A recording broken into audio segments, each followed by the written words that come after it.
Hey everybody, Eric here from Bloat Games.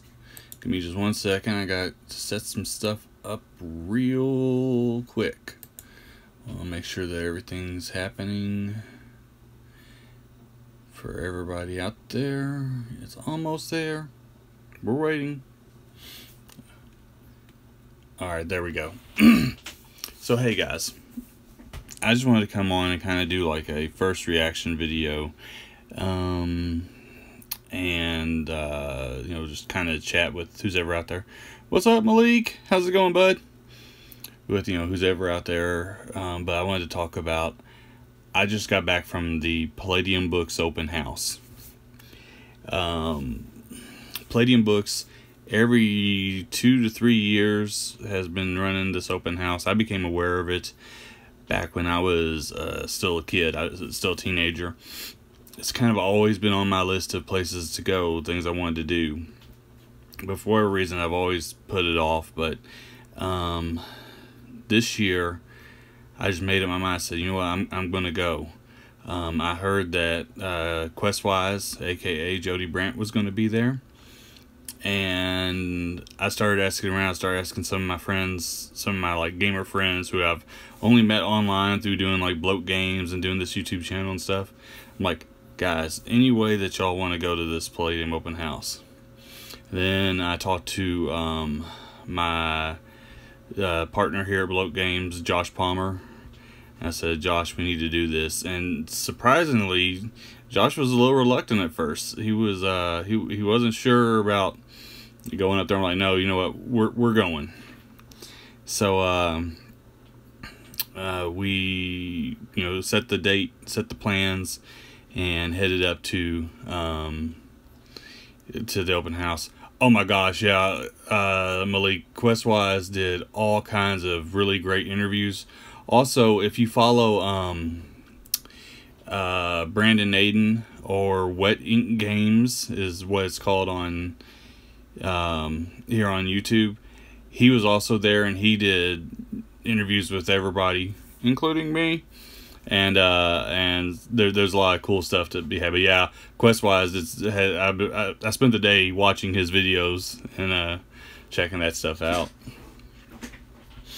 But so finally got together with some people, and oh man, thanks. And so I kind of started this mission of mine to let's all go to the open house and meet up. And so then I know that Evan Cass is a big Palladium fan, so I'm like, Evan, dude, are you gonna go to the Palladium open house? I'm gonna be there, you should go.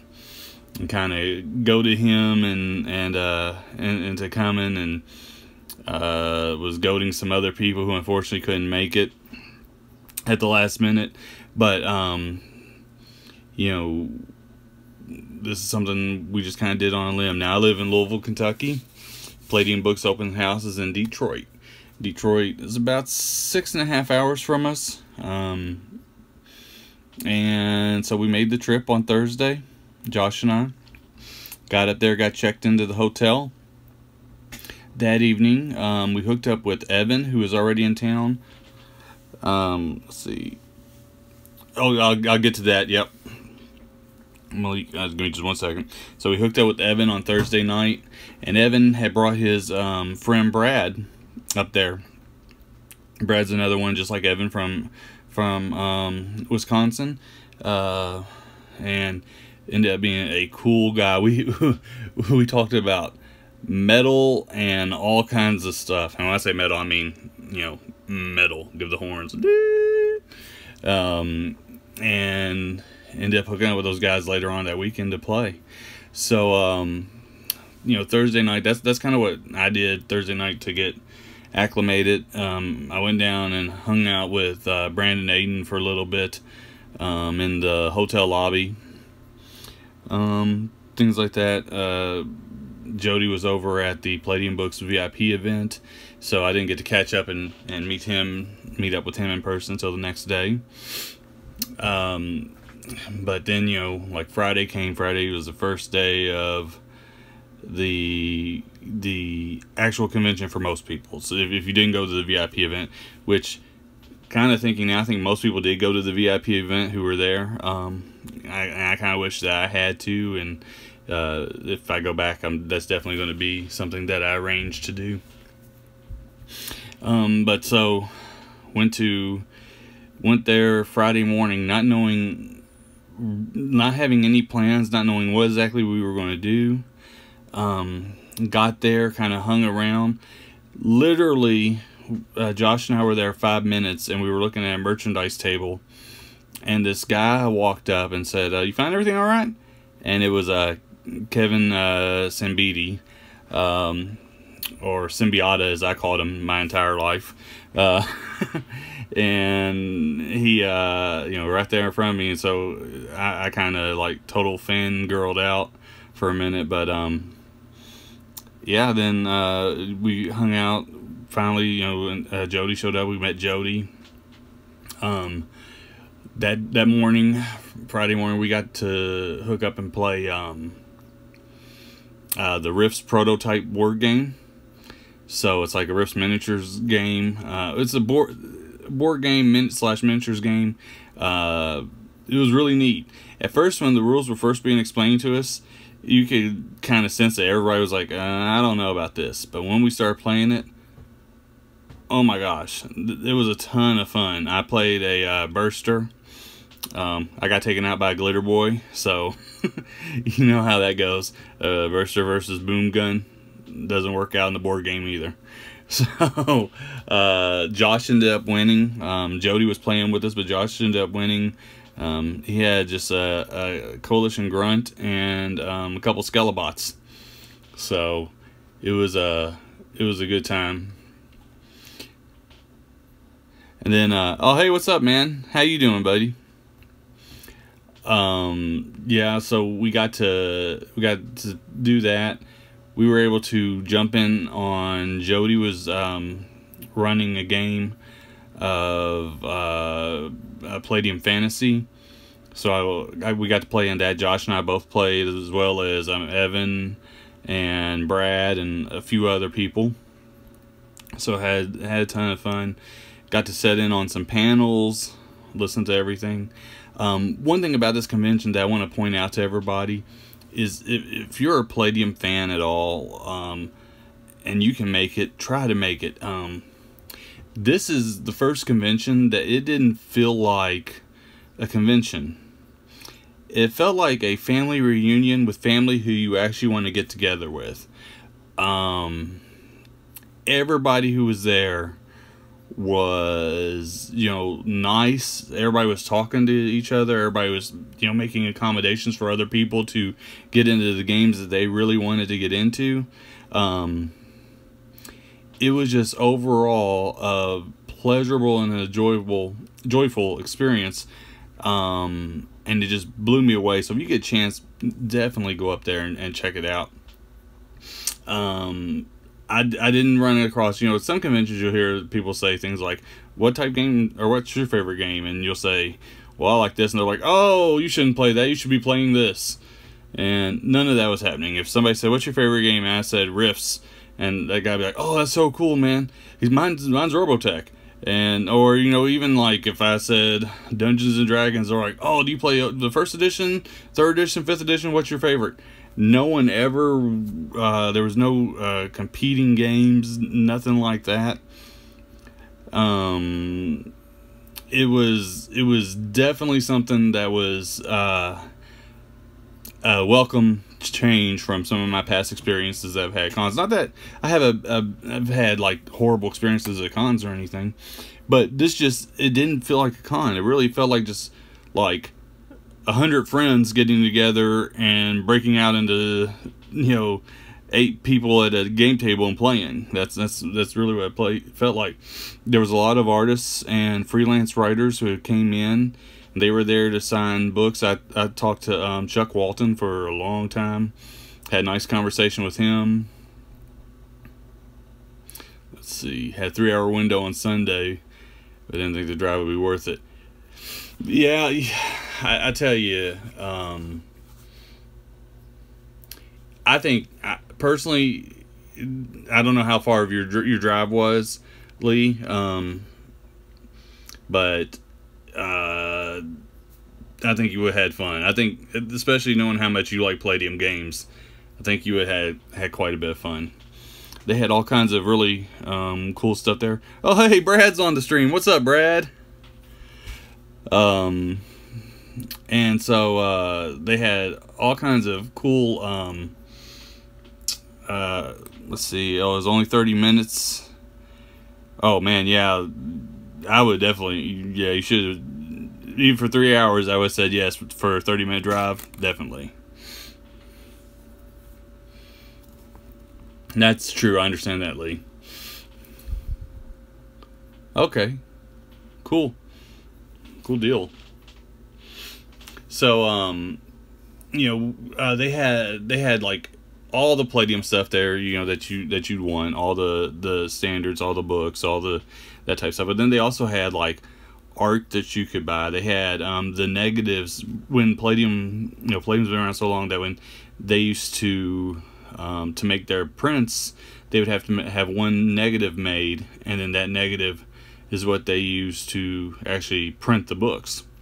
And so each page, like the original 6 or 7 Rips books, all have a negative for it. And they had those on sale. And, that's like a one-of-a-kind thing. In fact, I picked up several of those. Let's see. Oh, yeah, Lee, I did. I played in a game of the board game with Josh Palmer, Questwise, and another gentleman, and yeah, it was a ton of fun. I was saying earlier, I was a burster who tried to go up against a glitter boy, and I'll let you guess how that one worked out for me. Yeah, not so good. But the game itself was really, really fun. It's very easy to pick up and play, especially if you played, not that it steals from Battletech, but if you played like Battletech or any of those miniatures type games, war games like that, it's very easy to pick up and just run with. Didn't take much. There wasn't much of a learning curve. By the second round, we were all like, "Oh, okay, this is exactly what we need to do." So, oh yeah, I'm playing war games before. Well, I'm not like highly well versed in them. I played some BattleTech back in the day, but yeah, it was fun. I wish that they would be able to get that produced.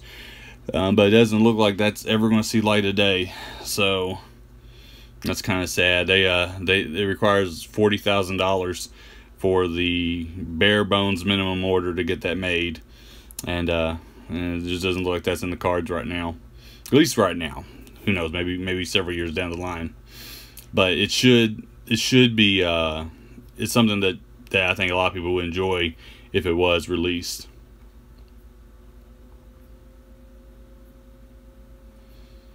He said that is a year out from happening.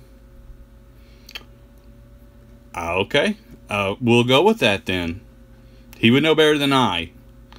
But that wasn't the sense that I got. Tactics Fallout is exactly why. Yeah.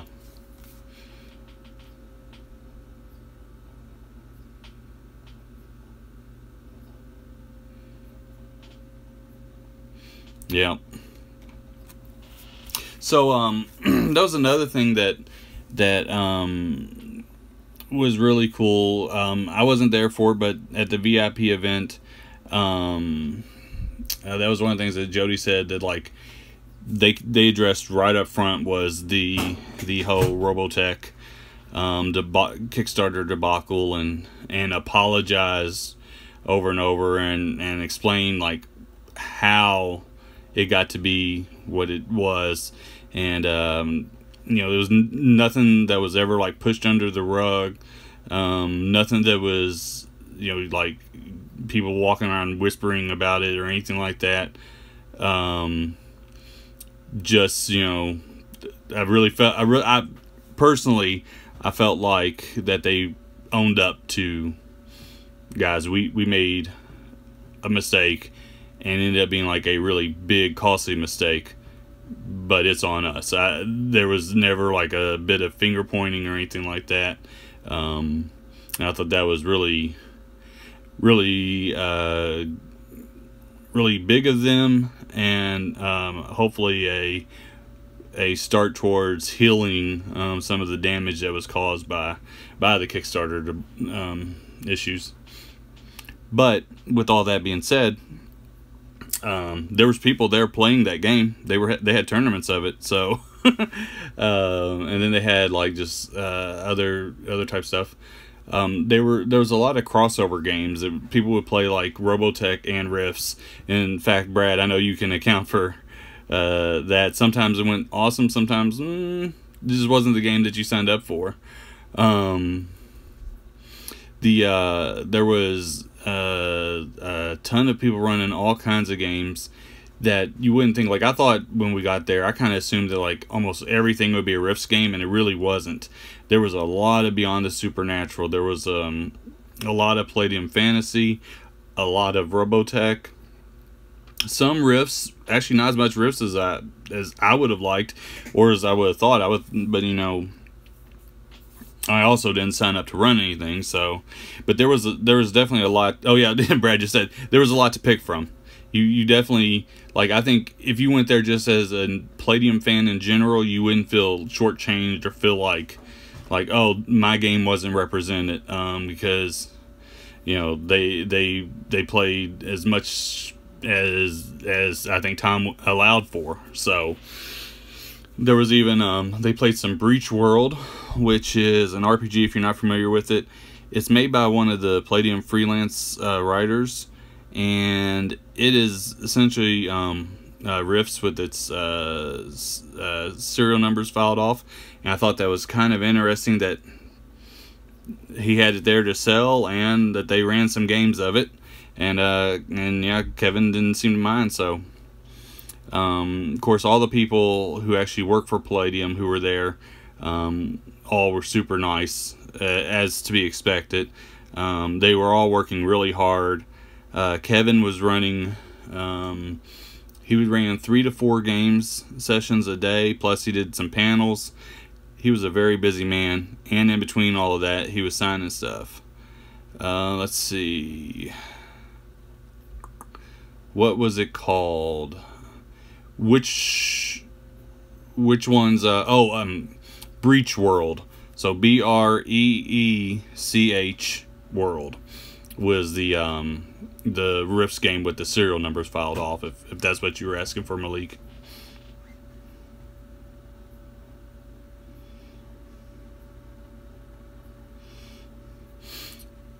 Yeah, let's see. I wish he would at least discuss a system rules update. Yeah, you know, and that was one of the things I was hoping to hear, was them maybe doing a 2.0 version of Rifts, but that was not something that was announced. Also, they were, for anybody who's a Savage Rifts fans, there were some people running Savage Rifts, a couple different sessions of that. So even that, what I would consider kind of a minority as far as Palladium fans go, they had that there. Yeah, I agree, Malik. Wild Skies is a hoot and a blast, and I'm thrilled to be a part of that one. I can't wait to get my part started. No, Andrew, I hate to hear that, man. Yeah, I knew that you wanted to be there really bad, so I knew that missing that was not something you were looking forward to. Yeah, I'm with you, Malik. It's weird. I like Savage Worlds. I do. I love Rifts. I like Savage Worlds. I'm not a big fan of Savage Rifts. So I don't know what it is. It's kind of like, I like pizza and I like ice cream, but I don't like pizza flavored ice cream. I'm just not me. So did they do Wild Skies demos? No, they actually didn't. Brandon was the author was busy. He ran a Beyond the Supernaturals that actually, funny enough, was a lot like Dark Places and Demigorgons. He played as kids in the 80s. and weird things began happening. And then he ran a Rifts game the next day. So they didn't do a demo of that.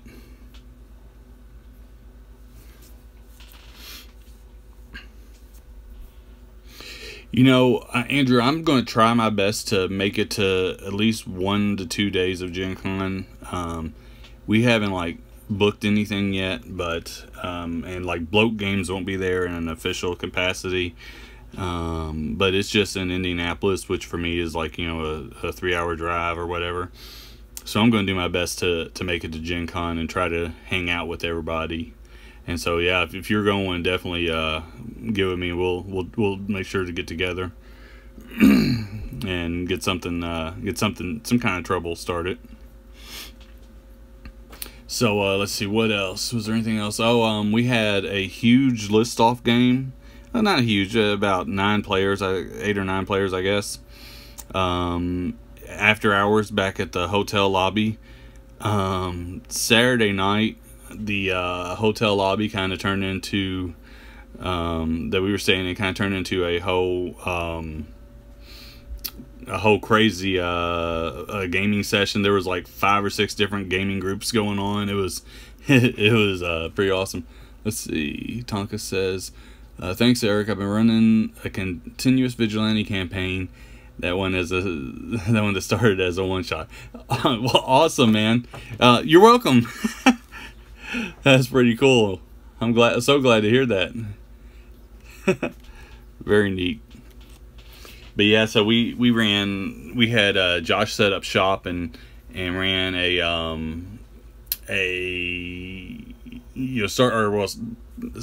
started playing list off, and we just kept adding players to the game. Everybody seemed to have a pretty good time with that one. I gotta admit it, that's a great game. I know I always pimp my stuff on here, and of course it's a bloat game stuff. If you get a chance, check out List Off. It's fun. Let's see. Alright, I got stuff flying by me, so I gotta wait for it to pop up here in the chat before I can see it. Let's see. Will there be Dark Places and Demigorgons online to see how it plays in the near future? Actually, Tommy, that's something that I'm working on as we speak. Hopefully within the next month, we will have a game where I'm running it, where you can see how I run it. But with that being said, if you check out God Emperor Leto II, his channel, Jeff Cape has several live plays of Dark Places and Demigorgons that's already up on his channel, as well as if you check out SR2 Joker, again that's SR2 Joker, he has that's Andrew, who's in the chat with us today. He also has several sessions up, so so you can definitely find that there. And then, like I said, I'm going to be trying to do that some online plays as well for it. Oh yes, the are you, hey Tonkus, are you using the Killer of Your Dreams from the book, or are you just making up your own version of Nightmare on Elm Street?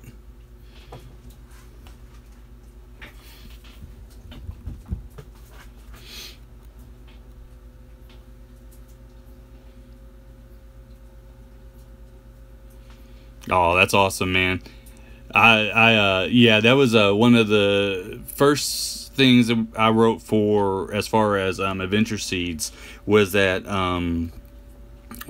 Killer of Your Dreams, because I'm a huge Nightmare on Elm Street nerd, and I figured if we're gonna have this game set in the 80s, since I can't put Freddy Krueger in there, but daggone it, I can do something along those lines, and so that's where that came from. So I'm glad to hear that somebody's running a campaign of that. Are you allowing your players to have dream powers?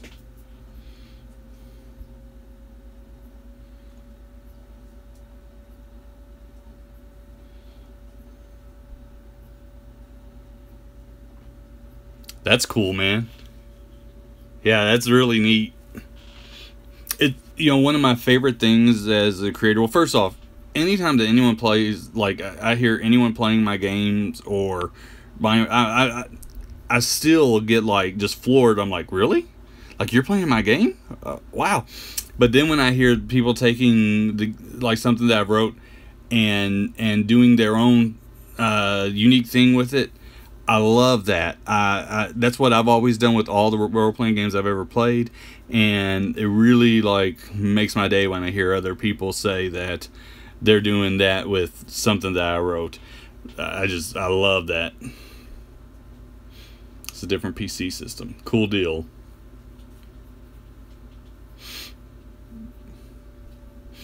Yeah, one of the games that that Andrew or SR2 Joker ran had a dream, ran online on a stream, had a dream component, and at first I was wondering if there was going to be if that was going to be a Nightmare on Elm Street thing. Let's see. Oh yeah, the Alice class. Yeah, that Red and Pleasant Land is one of my favorite books.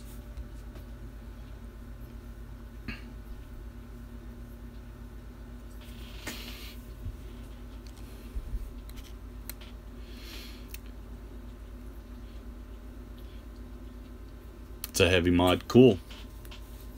Yeah, I'm a big fan of that Red and Pleasant Land book. I think it is like a pinnacle achievement when it comes to Dungeons and Dragons type stuff.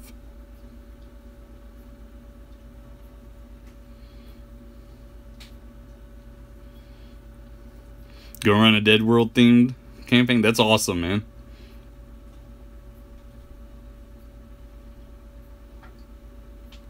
Cool deal.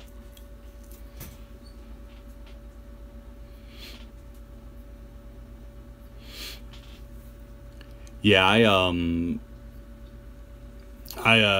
Malik, I'd love to see your Dead World themed campaign for that. I think that'd be awesome. King Zombie, exactly.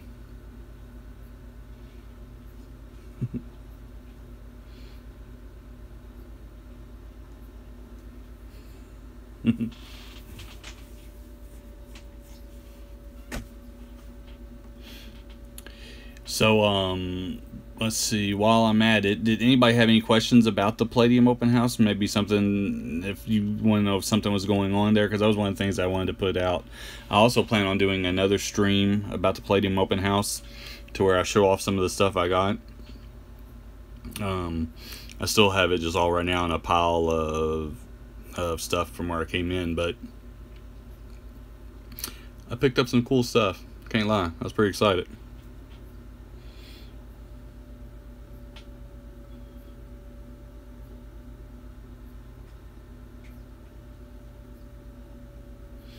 Oh man, that would be awesome to do a stream statting out vigilantes like Dirty Harry. Yeah, that would be really cool. I had somebody contact me. Oh, what was that gentleman's name? I can't remember, but he wanted to do with the new Bruce Willis movie that was coming out, Death Wish. He wanted to do the Charles Bronson version versus the Bruce Willis Death Wish, and he was asking for advice on stats, and I told him that I hadn't watched the Bruce Willis version, so yeah, I thought the you know, that he had a neat idea. Who did I meet that I really enjoy talking to outside of Kev? Well, I'll take out Evan and Jody, because I've met them online, even though I had never met them face to face. So I'm going to have to go with Brad. I really enjoyed talking and hanging with Brad, who's just another Palladium fan, and Chuck Watson was pretty amazing, and one of the nicest guys that you could meet. So if you're looking for a Palladium type person, Chuck Watson. No, Andrew, Juice couldn't make it.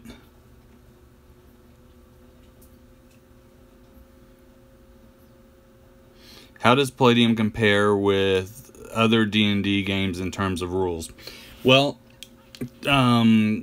Tommy, the Palladium system that uses what's referred to as the Megaversal system, which means that all of their games use one system. Now, Palladium itself, rules were based on original Dungeons and Dragons, and it was like Kevin Sambeatty's house ruled Dungeons and Dragons that just kept changing and growing and mutating until it became its own thing. One of the big differences with their rules is that you have for skills, it's all percentile based. For stats, they don't have like the strength, intelligence, wisdom. They got like physical strength, physical prowess, physical endurance, mental IQ, mental affinity, mental endurance, and personal beauty and speed. So they have their own unique take on that, and then their combat works completely different. For the combat, you can have multiple attacks per round at level 1, and then it only goes up from there. So there's quite a bit of difference now. Like I think people who look at it wouldn't recognize it as being something that came from Dungeons and Dragons, but it is. It's a D&D derivative game, just completely different. Let's see. Oh, thanks, Brad. Yeah, Malik, I'm kind of with you. I don't want to watch the Bruce Willis version. Let's see. How's Palladium? Eric, what do you think, Eric? What did you think of the prices of books there? Well, actually, the prices of books was the only negative thing that I have to say, and it's not a big negative, but I'll explain. Palladium Books is having their fans come in and pay money to go to a convention, and you know, we're there. They got like a whole little store set up, any Palladium book you could ever want, but they were charging cover price for their books. And I felt like since they didn't have to ship their books anywhere, and they didn't have to pay for distribution, they didn't have, a lot of their costs was saved. I'm thinking that part of that savings, yeah, could have been, you know, something passed on to the fans for appreciation for them showing up. So that's really the only negative thing I gotta say is I was disappointed to see that everything was at full price. I heard that if you ran 3 games that you got I think it was 20% off t-shirts. I don't know because I didn't run the games. I could be wrong. There was some kind of discount on t-shirts if you ran 3 games over the weekend. But yeah, I thought that there could have been some kind of break in cost for the Palladium fans. But I guess that they see it as you get to get all your books signed while you're there, so, and you don't have to pay for shipping, so.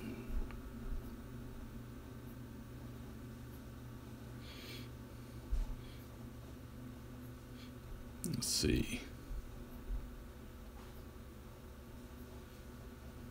You think that's a newer thing, Andrew? Yeah, I mean, it could be. I don't know, because this was my first one, so I don't have anything to compare it to. But that was the one thing that I was like, ooh, really? But you know, it's their decision to make. It's definitely their things. But I think it would have been nice to offer some kind of discount to the people who were there. Also, Tom, because this was your third, so had they done that in years gone past? Had they given discounts in years gone past?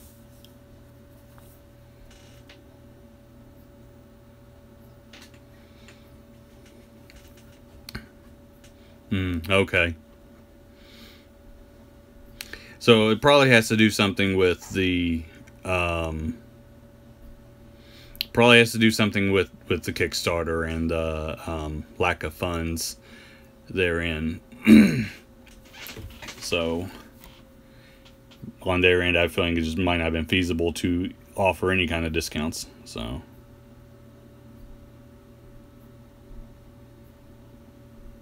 Hey, what's up, Evan? Hey, Evan, just so you know, I've been talking trash about you the entire stream. So you don't want to scroll backwards. It's been ugly. I've called you every name in the book. And Brad's helped me, so just kidding. See, Andrew says the last open house I went to was 15 to 20% off. They definitely gave 15 off at Gen Con. At least we still have the holiday packages. Yeah, those holiday packages, man, they saved Evan a ton of money. Because, you know, the more you buy, the more you save, right?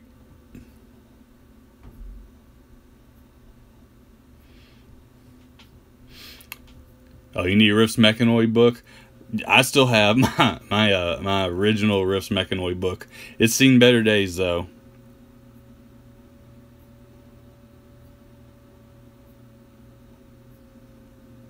Let's see. Jody just jumped in. What's up, Jody? I also thought that they would have some volunteers to help out with the chores, and I thought the staff was spread too thin. Maybe some teens who get a free shirt or lunch or something. Yep.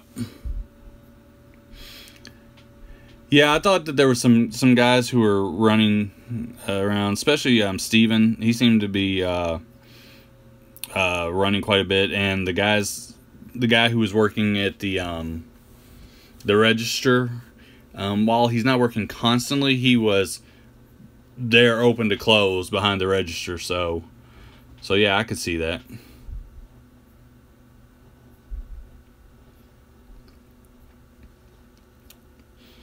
One thing that I thought was odd, and this isn't anything against Palladium at all, but I visited multiple game stores while we were up there, and most game stores did not have any Palladium Books role-playing games in there, and I found that very disheartening. I thought, you know, with them being local, that they should definitely support their local people. I'm keeping you entertained. That's what I'm here for.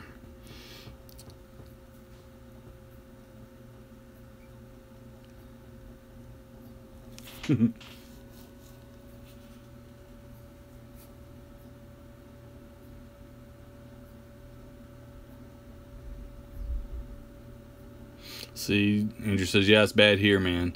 My local store in Jackson has Palladium, but that is the only one that I've been to that did. Yeah, and you know, Josh Palmer and I, we ran a gaming store here in Louisville. I did it for 2 years, but Josh ran it for like 15 or something. And Josh was running in the heyday of Palladium, so we had like the entire Palladium line. And then eventually it did get down to where we would order like one copy of the book or do like special orders for people. But yeah, I just thought with it being Detroit, I just thought I'd find a plethora of Palladium stuff at all the places. So kind of was a shock. Yeah, Tongas, I agree. It's time, and that's something that, you know, I've been saying personally for a while, is that, you know, I really wish that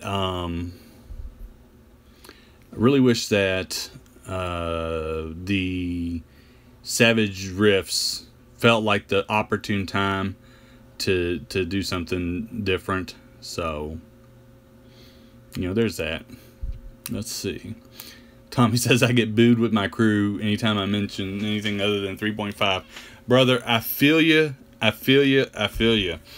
It took me forever to get my gaming group to play anything other than Pathfinder. And still, everything we play is compared to Pathfinder, which drives me up the wall, but, you know. But yeah, so I feel your pain.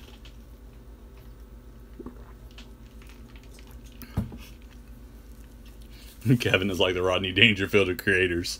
I like that, bud. Let's see.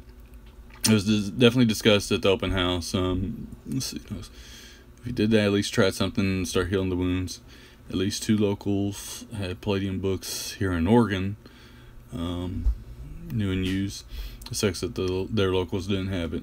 I bring up D&D and they throw they throw books at me. Yeah, I hear you, man. Me, it's Vampire.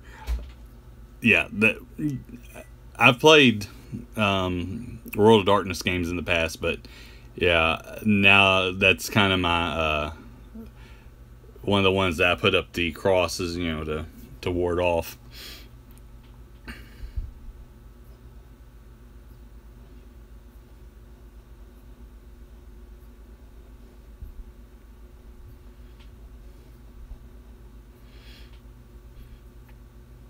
Oh, I see how it is, quest-wise. Going to rub it in our face.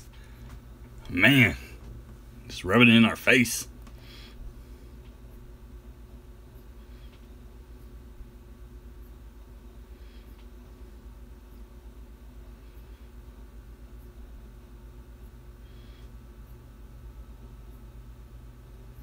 Oh, yeah.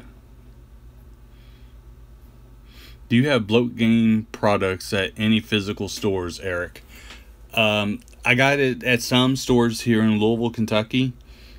Right now, that's it. We're working to try to get large enough to where distribution is an option.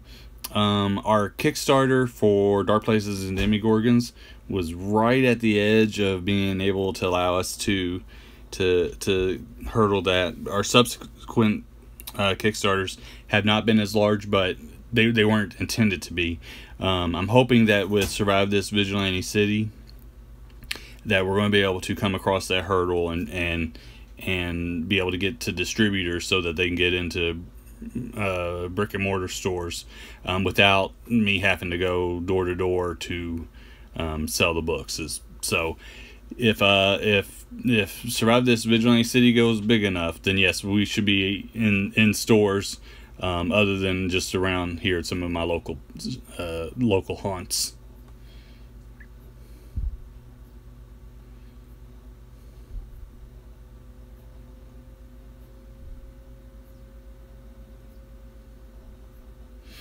Well, that's cool, man. Yeah, I might hit you up with that for that, Andrew. Because yeah, I found that like I do get that there's people out there, specifically people. Oh, hello, puppy. There's specifically people out there who support indie games and are willing to give them a chance. It's just finding those people and going on with that. Let's see. What's the next game, Eric? Well, Survive This is going to be the next game will be Survive This Vigilante City, and it is kind of my love letter to Batman the Animated Series and the X-Men cartoon of the 90s and the Spider-Man cartoon of the 90s and the Teenage Mutant Ninja Turtles. It's low level, street level characters, fighting crime in a crime-ridden city where the police are almost as helpless as the citizens to stop it. So that's what it is. Very excited about it. I have a whole bunch of really cool people working with me on that one, including Questwise, who's in the chat. He's submitted some awesome stuff. It's going to be our biggest game too so far. Going to be probably split into 2 books because of the size. So you're going to get Vigilante's Guide and or Vigilante's Handbook and a Villain's Guide. But yeah, it's gonna be awesome. Let's see. Andrew says he sells a lot of Lamentations, Flame Princess stuff too. Yeah.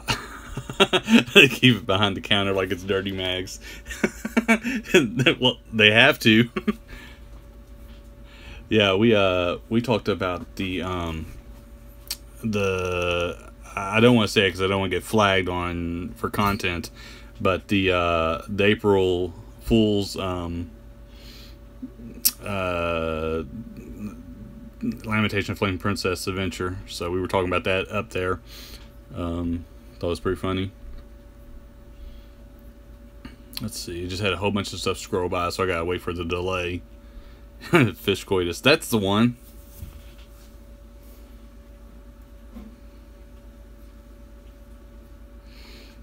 To beat. Yeah.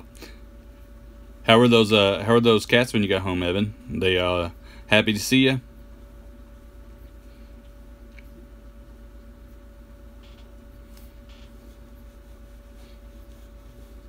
Alright, there's some kind of delay. My computer's not catching up.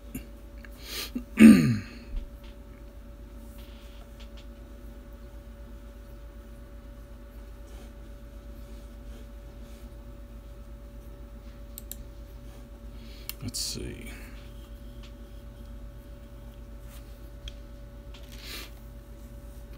I will say that there must have been, if I think hard, probably 20 tables running at a time up there. So it was really neat.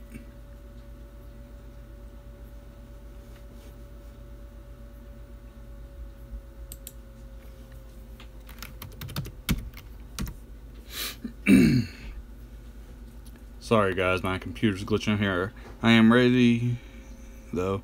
I backed the custom version of Eldritch Cock, so I'm excited. Cool deal.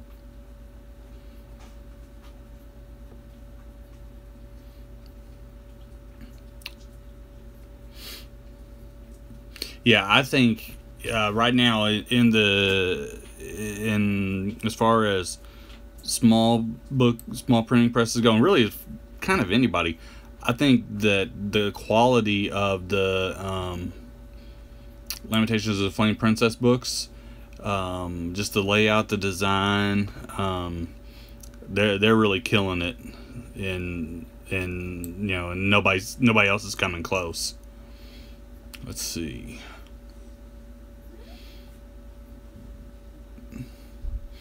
Malik, I need to find a group with a player who is willing to run the occasional rifts and or Palladium games while I run OD&D bloat games and ICRPG. Yeah, that's like the dream group right there, Malik. Let's see. I had TMNT numbers 1 through 6 and my ex. Oh no, Tommy, that's sold them on eBay while you were at work. Oh. Well, I understand why she's your ex. So let's see. He hooked me up with a free RPG day. Oh, look at that. That's what I'm talking about.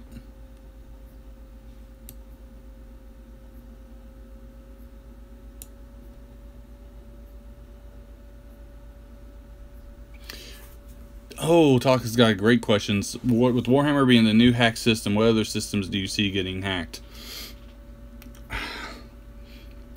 That is a great question. I would not be shocked if the original World of Darkness system begins showing up with retro clone type things of it. I know that they've done like second edition and all that stuff. I'm talking about people coming up with new and interesting ways to use the original system to get that to get that out there and stuff like that. Now that it's been said that you can't copyright rules, you can only copyright words, it kind of changes everything. BattleBots is better than we. What is this nonsense?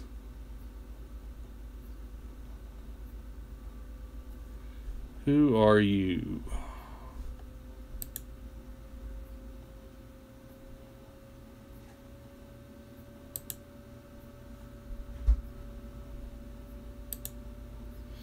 Sorry guys, looks like we got a troll jumping in the thing. So let's boot him out of there. Alright, there we go. That's what was causing my system to lock up. Damn internet trolls.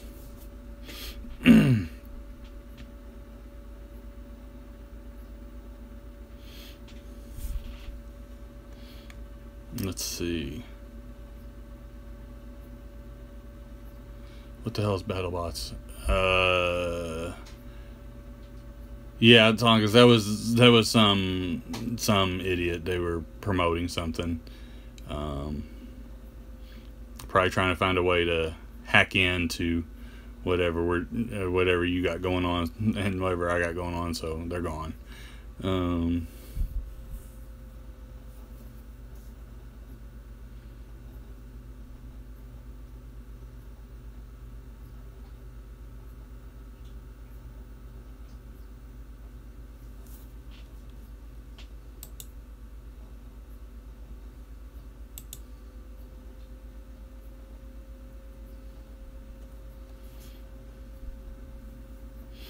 wow, awesome.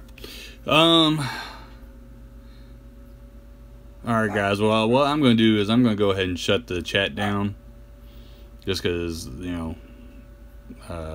trolls suck.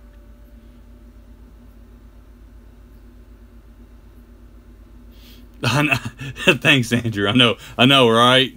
Like the big leagues. All right, so I'm shutting it down, guys. I'll be back on sometime this week to show off some of the things I picked up and talk more. I've had a lot of fun just chatting with everybody tonight, except for those trolls. I hope everybody takes it easy, gets in some good gaming, and I'll be back at you later. Bye.